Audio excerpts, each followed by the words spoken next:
Hello everybody, welcome back to the workshop. Something a little different this go around. In our kitchen we have quite an assortment of wood and bamboo cutting boards, and some of them were looking a little tired, so I thought I would take a little while to spruce them up, refurbish them if you will. Type of thing you only have to do every so many years depending on how you feel about it. The product that I'm going to be using is this, and I thought I would just give a quick tutorial and let's get into it. So yesterday I put the wax on this cutting board, wiped it off, I let it dry overnight, and I'm just giving it a quick buff here and now. And it feels good. You can feel it's got a wax or an oil on it. It feels kind of silky, if that's the right word.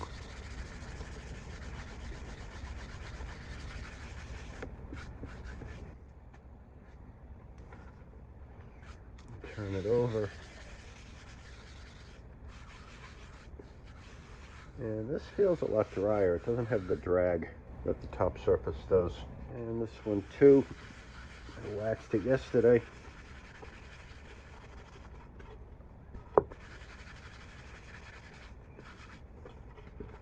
And that feels nice. So this cutting board we use quite a bit. You can see it's got quite a few scratches on it, a couple burn marks. It's gonna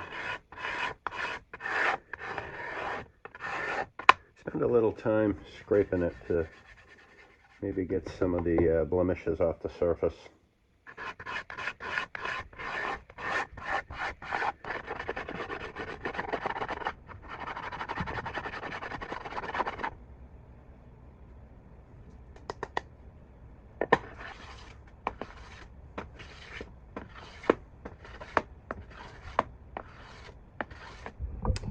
Okay, there's a look at the pile of sawdust and shavings I've peeled up, largely using my 220 block plane.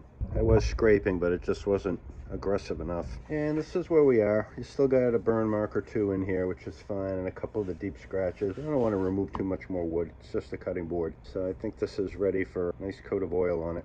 And here where the pizza peel is fairly smooth, but it's got some indentations in it from when we cut a pizza sitting on the peel. It's going to take a few minutes. Try to scrape up a little bit of the surface to lighten some of these scratch marks. I don't think I'll get them all the way out.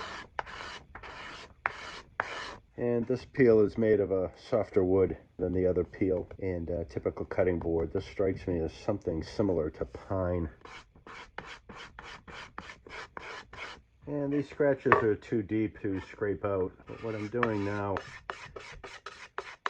just lightly scraping this perimeter because the scraper is leaving a very smooth finish, which I just think will help with general pizza maneuvering.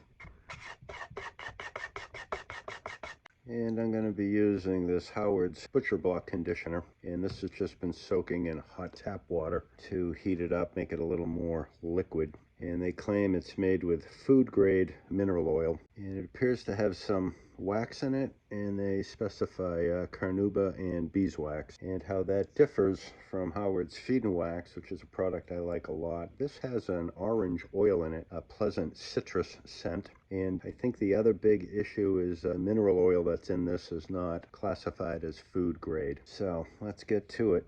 And you just put it on, work it in liberally.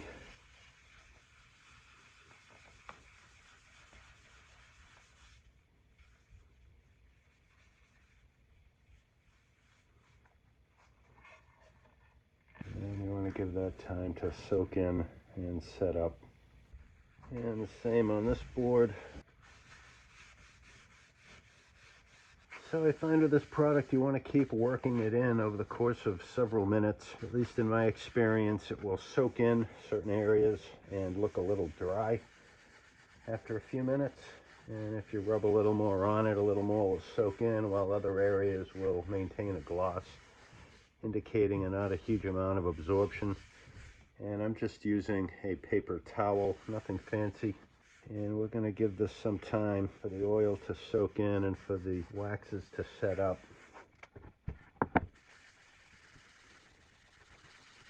Okay, I have these set up on a couple of standoffs, and I'm going to give them an hour or so, and then the goal will be to wipe off as much as you can, and they'll be ready to roll. This is a bamboo cutting board that we use a fair amount. Bamboo in general is a very hard material.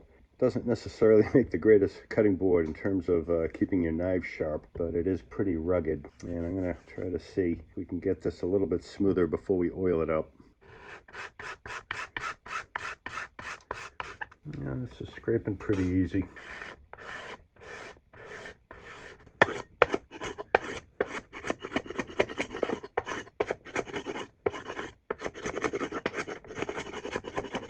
This is a Stanley number 80 scraper, and I think just in a couple minutes I achieved the same results of quite a bit of sanding. And the other advantage to scraping is it's almost impossible to get any tear out. When I used my block plane on this cutting board, I got a little bit of tear out on the back side, which kind of ruined my mood. Not a big deal. And finally, it's going to lighten this end grain here. I don't know if that's dirt or patina or schmutz.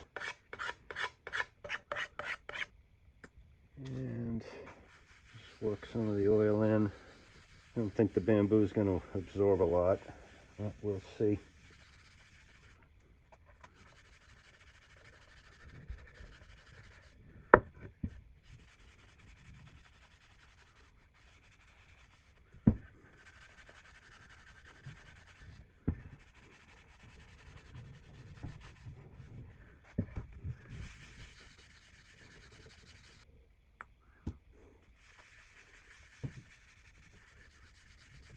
Alright, this board's been drying for about an hour. Just gonna buff up the wax a little bit, wipe off any excess oil and or wax. Try to get as much off as you can.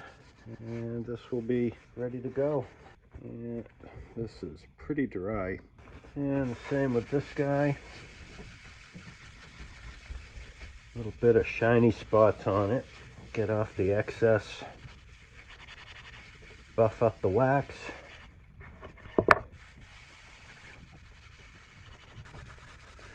That's very nice.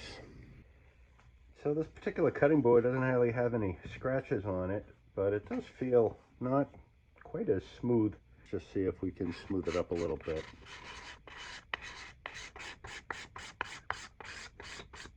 Feels a lot better. I think that's all I have to do on this guy. Okay, and I have an oily rag here that I've done a couple other boards with. Just gonna put a little bit on for now. Can always add more later.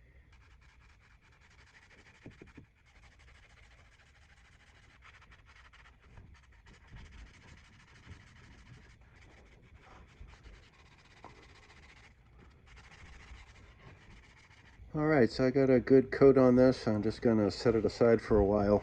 And the way it's set up, some of the reasons you want to maintain and keep your cutting boards oiled is the mineral oil that's in the product will soak into the fibers and help them from drying out. And as they dry out, they might get more brittle and be more prone to damage from everyday use. The waxes in the product will form a bit of a film or a skin on the top, and those two products will generally help the board repel water and other liquids, seal them up a little bit, make them a little bit easier to maintain, prevent them from picking up flavors of the foods that are cut on it, etc. Well, these two are buffed up and ready to go back to the kitchen. We'll run them through the sink and give them a quick washing, and when they dry, we'll put them up and they'll be ready to go for several more years. So that's all I got for this one. Pretty quick, pretty easy, just general maintenance for those of us that like to do things in the kitchen. And I hope you got something out of the video. If you did, please like, subscribe, leave a comment. You know I love to read them. And as I always like to say, stay safe, take care. Thanks for stopping by, and keep your eyes out for the next one.